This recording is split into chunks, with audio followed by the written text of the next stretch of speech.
नमस्कार, news room में आप सभी का स्वागत है। मध्य पूर्व की राजनीति में एक नया और खतरनाक तनाव उभर कर सामने आया है। दरअसल सऊदी अरब ने आरोप लगाया है कि संयुक्त अरब अमीरात यानी यूएई ने यमन के उस अलगाववादी नेता को अबू धाबी भेज दिया है जिस पर राजद्रोह का मामला दर्ज है। हम आपको बता दें कि यह नेता यमन में देशद्रोह के आरोपों में वांछित था और उस पर यमन को तोड़ने तथा सशस्त्र विद्रोह को हवा देने के आरोप हैं। सऊदी अरब का कहना है कि यह कार्रवाई न केवल यमन की संप्रभुता पर हमला है बल्कि उस गठबंधन के साथ खुला विश्वासघात भी है जो हूती विद्रोहियों के खिलाफ बनाया गया था। सऊदी पक्ष का आरोप है कि जिस समय यमन में राजनीतिक समझौते और सैन्य समन्वय की कोशिशें चल रही थी उसी दौरान यूएई ने अलगाववादी नेता को सुरक्षा देकर बाहर निकाला और उसे अपने प्रभाव क्षेत्र में पहुंचा दिया। यह कदम उस समय उठाया गया जब सऊदी अरब यमन की एकता को बनाए रखने और वहां की सरकार को मजबूत करने की कोशिश कर रहा है। इस घटनाक्रम ने यह भी साफ कर दिया है कि यमन युद्ध के भीतर ही अब एक और युद्ध जन्म ले चुका है। हम आपको बता दें कि यमन पहले ही वर्षों से गृह युद्ध की आग में झुलस रहा है। उत्तर में हूती विद्रोही, दक्षिण में अलगाववादी गुट और बीच में कमजोर केंद्र सरकार।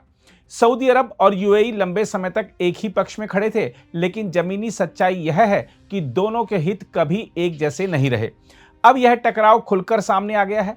सऊदी अरब जहां यमन को एक राष्ट्र के रूप में देखना चाहता है, वहीं यूएई दक्षिण यमन में अपने प्रभाव को मजबूत करने की रणनीति पर चल रहा है। देखा जाए तो यह घटनाक्रम केवल यमन तक सीमित नहीं है। खाड़ी क्षेत्र में जिस एकता और सामूहिक सुरक्षा की बात की जाती थी वह अब दरकती दिख रही है। सऊदी अरब और यूएई के बीच अविश्वास की खाई गहरी होती जा रही है और इसका सीधा असर पूरे क्षेत्र की स्थिरता पर पड़ सकता है।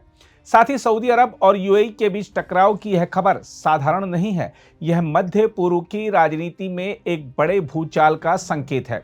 ऐसे समय में जब दुनिया पहले ही कई मोर्चों पर सुलग रही है, तब खाड़ी के दो सबसे ताकतवर देशों के बीच उभरता यह तनाव बेहद खतरनाक है। दुनिया रूस यूक्रेन युद्ध से जूझ रही है। पश्चिम एशिया पहले से ही हिंसा और अस्थिरता का केंद्र बना हुआ है। अफ्रीका और एशिया के कई हिस्सों में संघर्ष जारी हैं। ऐसे में सऊदी अरब और यूएई का आमने सामने आना वैश्विक अस्थिरता को और भड़का सकता है। देखा जाए तो यमन युद्ध पहले ही एक मानवीय त्रासदी बन चुका है। लाखों लोग भुखमरी और बीमारी के कगार पर हैं। अब जब उसी युद्ध में शामिल सहयोगी देश एक दूसरे के खिलाफ चालें चलने लगे तो स्थिति और भी विस्फोटक हो जाती है। यह केवल रणनीतिक मतभेद नहीं है बल्कि सत्ता और प्रभाव की खुली लड़ाई है। यूएई का अलगाववादी ताकतों को संरक्षण देना यह दिखाता है कि वह यमन को एक मोहरे की तरह इस्तेमाल कर रहा है। सऊदी अरब इसे अपनी सुरक्षा और क्षेत्रीय नेतृत्व के लिए सीधी चुनौती मान रहा है। यह टकराव आगे क्या रूप ले सकता है यह कहना कठिन नहीं है। यदि यह तनाव बढ़ता है तो यमन में गृह युद्ध और गहरा होगा। अलगाववादी गुटों को और हथियार मिलेंगे, हूती विद्रोहियों को भी इसका फायदा मिलेगा। अंततः यमन एक ऐसे युद्ध क्षेत्र में बदल सकता है जहां हर ताकत अपनी अलग लड़ाई लड़ रही होगी। इससे पूरे खाड़ी क्षेत्र में अस्थिरता फैलेगी और समुद्री मार्गों से लेकर ऊर्जा आपूर्ति तक सब कुछ प्रभावित होगा। इसके वैश्विक निहितार्थ भी बेहद गंभीर हैं। खाड़ी क्षेत्र विश्व की ऊर्जा आपूर्ति की रीढ़ है। यहाँ किसी भी तरह का बड़ा टकराव वैश्विक अर्थव्यवस्था को हिला सकता है। तेल की कीमतें उछल सकती हैं, व्यापारिक मार्ग असुरक्षित हो सकते हैं। साथ ही बड़ी शक्तियां अपने हितों के अनुसार पक्ष चुनने लगेंगी और दुनिया एक नई ध्रुवीकरण की ओर बढ़ सकती है। यह भी याद रखना होगा कि जब क्षेत्रीय शक्तियां आपस में भिड़ती हैं तो अक्सर छोटे देश और आम लोग इसकी सबसे बड़ी कीमत चुकाते हैं। यमन इसका सबसे बड़ा उदाहरण है।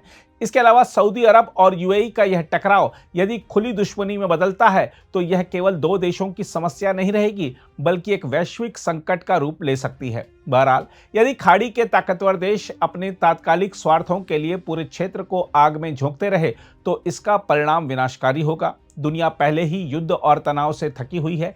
एक और मोर्चा खुलना मानवता के लिए घातक साबित हो सकता है।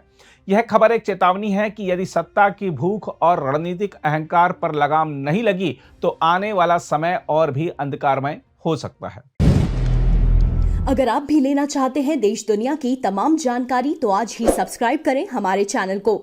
साथ ही नीचे दिए बेल आइकन को जरूर दबाएं ताकि हर अपडेट आप तक पहुंच सके।